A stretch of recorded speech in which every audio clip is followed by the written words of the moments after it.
4 ձիերը մեր Տրդատ թագավորը նվիրել է հռոմեական կայսր Ներոնին։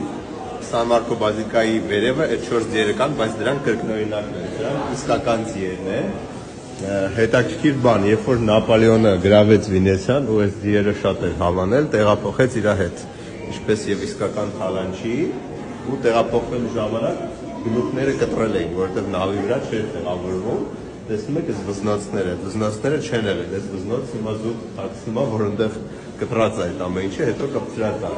Հետո իհարկե արդեն Նապոլեոնի վախճանից հետո այս ամեն ինչը վերադարձավ Հայաստան, բայց ինչ եմ ուզում սա տեսնեք, ուզում եմ, որ այս մի քիչ այս թշվառ վիճակից դուրս գանք, ժողովուրդ։ Մենք այն պետությունն ենք եղել, ում թագավորը հռոմեական կայսրի հետ այսպես շփումների մեջ ա եղել, հավասարի պես խոսացել է։ Երիքա ապրենք այս ամեն ինչով, այս վիճակի մեջ, որի մեջ մեզ գցել են, ես ուզում եմ, որ բոլորը զգաք, որ դուք մեծ ցիվիլիզացիայի ներկայացուցիչ եք, պետություն, որը իր ուրույն տեղն է զբաղեցրել այս մոլորակի վրա հռոմեական կայսրության հետ միաժամանակ, այնպես որ նա դուրս եկեք այս վիճակից, հասկացեք ով եք դուք։